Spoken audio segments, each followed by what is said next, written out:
mostra a fauna cambriana do início da explosão da vida, a fauna paleozoica e a fauna moderna. Observem que a extinção do final do Permiano foi aqui está o Ordoviciano, está vendo a extinção que eu falei que foi a segunda maior? Olha a diferença de proporção. A fauna paleozoica foi dizimada, com mais de 90% de extinção em vários grupos marinhos e até terrestres.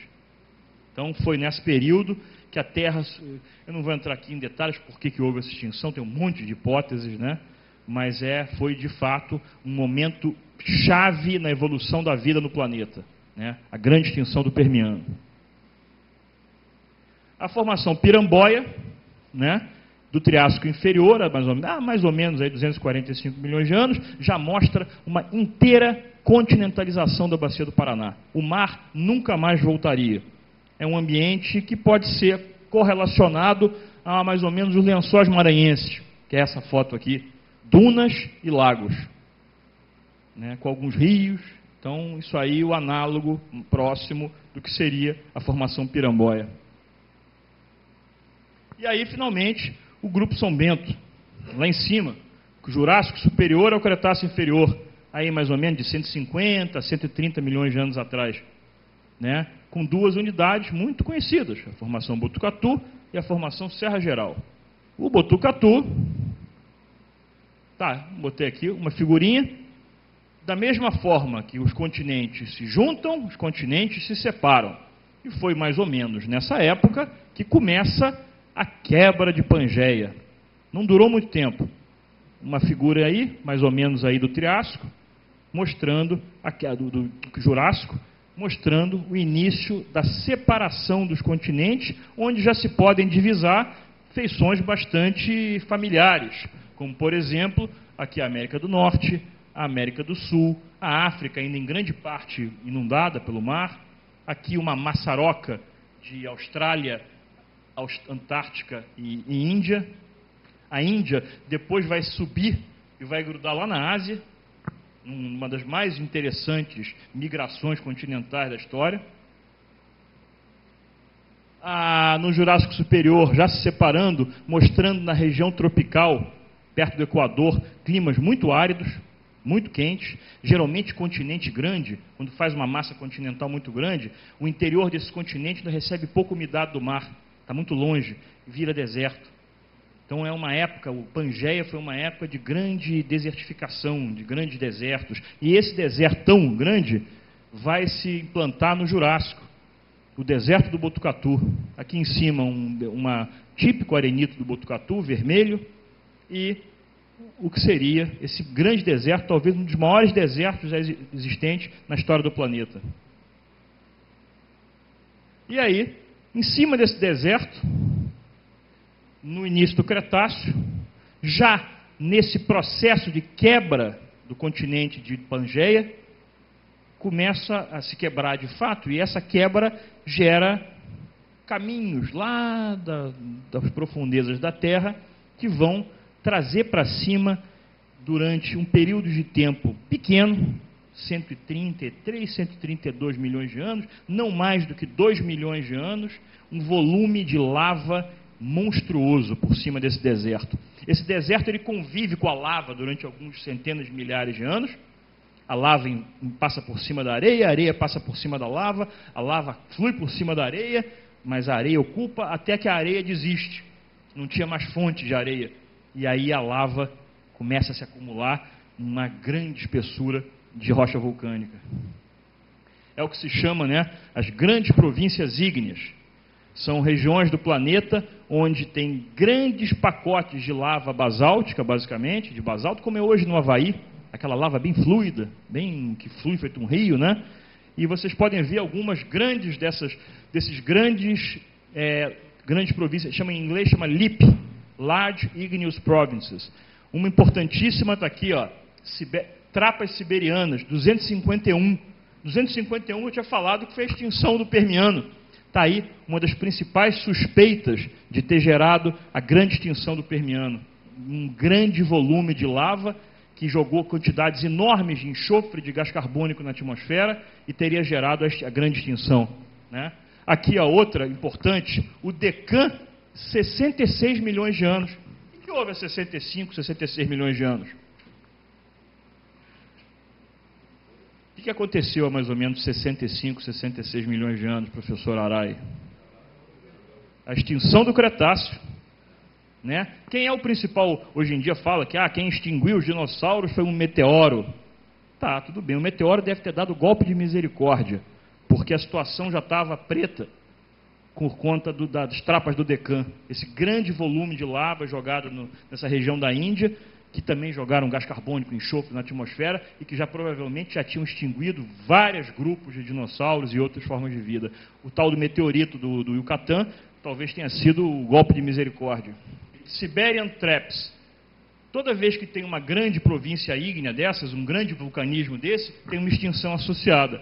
As trapas siberianas, a Central Atlantic, né, no Triássico, o Karoo, né, o Deccan, olha aqui a pontinha da extinção, desaparecimento de espécies. Aqui, ó, percentagem de extinção de gênero. Engraçado, né, que o Paraná não tem. Foi uma baita de um vulcanismo, talvez maior de todos, e não tem extinção associada. Não sei. Pode ser. Tá? Várias outras tiveram. O Paraná não teve. Aí o professor Arai falou, então, se o Paraná e Tendeca foi uma das maiores e não houve extinção associada, alguma coisa está estranha, né? Está aí uma visão, né? Esse magmatismo fissural, tipo havaiano, tipo islandês, né? Que jogou uma grande quantidade de lava em cima desse velho deserto.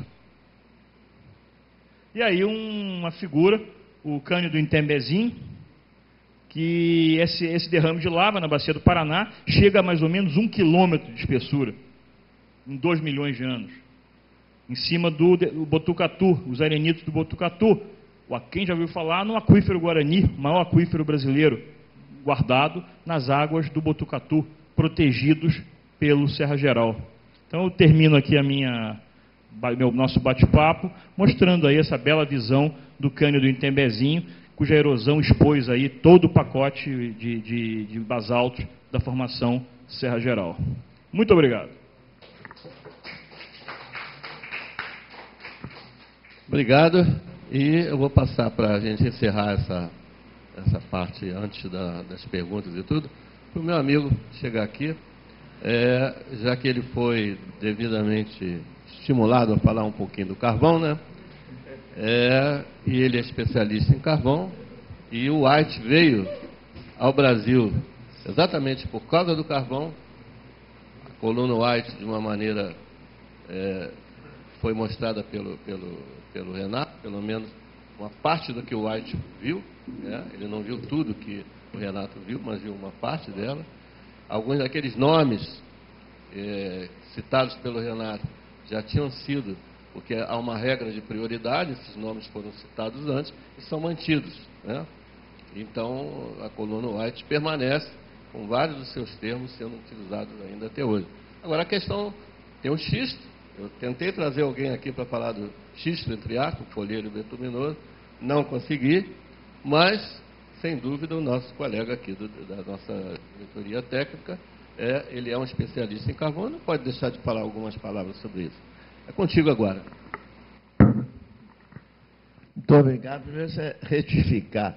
Não sou especialista em carvão. Já lidei muito com carvão, em parte na siderurgia e em parte fazendo trabalhos mais isolados, mais de nível geológico para frente, e não com essa profundidade que é a geologia mineral. Que agora, antes de mais nada, quero declarar que fiquei, de fato, até espantado da qualificação que eu tive do professor Renato, nosso colega, porque o que ele demonstrou aqui é algo realmente invejável, que deva ser seguido e procurado, assim, imitar mesmo qualquer que seja o professor de cadeiras até diferentes, porque eu senti que a integração que ele tem profissional, formação acadêmica, profissional e como professor, qualquer aluno fica entusiasmado, não só pelo conhecimento profundo dele, como a competência em mostrar com facilidade, com simplicidade, o nível de detalhe. Na época que eu fiz engenharia de Minas em Ouro Preto, naquela época eu formei também em metalurgia e civil. Eu não gostava muito da área mineral, na ocasião não. Mas se eu tivesse sido aluno do Renato, eu garanto que acho que eu ficaria voltado para a geologia. Muito obrigado, Renato, pela sua brilhante exposição. Eu não tenho... até aproveitando o que o professor Benedito falou no início, se eu tinha alguns números, alguns dados para apresentar assim na projeção, eu falei que não. Aconteceu o seguinte, o assunto carvão é tão amplo, e essa parte que eu iria, caberia a mim, que é a parte mais de utilização, emprego, uso do carvão, política do carvão, tem tantos números, é tão assim variado, que eu comecei a formar alguns números, aí de repente parei, peraí, eles precisam mais um seminário, então larguei tudo para lá e vou tentar dizer algo a mais, tentar acrescentar algo diferente do que foi colocado aqui, dentro da própria sequência do assunto carvão, mas apenas para chamar certa atenção num dos pontos que hoje assim, são da maior importância, que é a ignorância sobre o mundo do carvão, a começar do poder político e dos leigos que acham por tabela muitas vezes. Eu agora, antes de ir, eu vou até comentar aqui, vendo uma revista especializada em ambiente, desse fim do ano passado, parece, do ano passado, vi uma matéria de um americano, incrível, de umas 2, 3 páginas, tem até aqui. E eu li até o fim com atenção, e a conclusão para qualquer um, não precisa entender carvão, nem gostar de carvão, é que o lobby contra carvão é muito mais violento do que a gente pensa. Este cidadão, ele se lá dá uma relação curricular de várias posições do setor profissional da área mineral, e inclusive pertence a Greenpeace, né? Não sei o que ele consegue fazer lá, mas ele coloca com muita facilidade para qualquer um, não precisa ser muito bom entendedor, que ele é um lobista do petróleo e da energia nuclear, né? Porque, de fato, esses dois setores energéticos têm medo do carvão, né? O carvão, aqui no Brasil, ele é, talvez, no mundo onde é mais injustiçado. Não vamos falar carvão bom, carvão ruim, porque é essa que o palavreado leigo comenta e toma decisões em cima disso. Carvão, energia suja, tudo isso. O que eu queria, então, destacar, de uma forma assim, mais simples, dando um salto muito adiante com relação, vamos dizer, à técnica e economia do carvão, a começar o seguinte: depois desses todos trabalhos de profundidade, belos trabalhos da parte geológica do carvão, da jurisdição, que os conheceram aqui, foi demonstrado, passou muito tempo para que a economia do carvão fosse adiante. Se começarmos quando ela tomou assim, um pouco mais impulso, nós já vimos que o carvão seria um mineral de alto interesse para o país. Esse grande impulso se deu com a criação da Companhia Siderúrgica Nacional, em 1941, em que uma empresa siderúrgica integrada, ou seja, começa da geração das matérias-primas até entregar o produto final. Isso é uma empresa siderúrgica integrada. E esse tipo de empresa siderúrgica, necessariamente, desde que não seja de pequenino no porte, necessariamente depende do carvão mineral. Fala assim, e o carvão vegetal? Tudo bem. carvão vegetal, se ela for pequena produção, mas além da particularidade de consumir vegetal, o que os ingleses acordaram muito bem, lá pelos séculos XVI, em que destruíram suas florestas para usar o carvão vegetal na sua produção de ferro e mesmo algum aço, né? E, por isso, eles foram à frente com todo vapor para desenvolver carvão mineral, né? Então, o que nós não fizemos hoje ainda, né? Um carvão vegetal tem um limite do alto forno aí, vamos dizer, de algumas centenas de toneladas a dia, no máximo, enquanto o carvão mineral vai milhares de toneladas a dia, porque questão de resistência física e outros detalhes físicos e químicos que determinam, né? Então, na época, quando a Siderúrgica Nacional, ela veio com assistência técnica da United States Steel para a parte de aplicação do aço, e o carvão, inclusive em época de guerra, não tinha como ficar importando carvão. O alemão fazia até gasolina com carvão, na época da guerra, carvão mineral.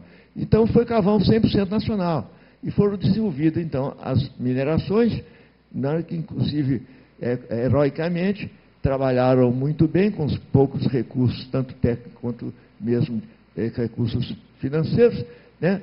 E a Companhia Siderúrgica Nacional teve a principal, a maior daquelas minerações, a Prosper, né? Em que abastecia um carvão para a companhia de uma forma que demonstra como o carvão é viável. O carvão da região, essas regiões foram mostradas aí pelo Renato, né? É um carvão quimicamente, fisicamente, principalmente, muito ruim, né? Uma heterogeneidade grande, um riquíssimo enxofre, cinza enorme, né? Mas fisicamente, eu vou fazer um parênteses, porque fisicamente, embora tenha alguns detalhes não bons, mas ele chegou a ser classificado, numa época que eu trabalhei mais intensivamente na siderurgia, e trabalhei uma temporadazinha no Japão, com a Nippon Steel, que o melhor alto volátil do mundo, né? Falei isso há pouco com um colega que vinha aqui, mas não veio, ele vilaça o dia todo a CS100, disse, não, alto volátil é no West Virginia, bem, lá tem tudo muito rico. Mas, casualmente, em coisas menores, guardadas a sua devida proporção, o alto volátil das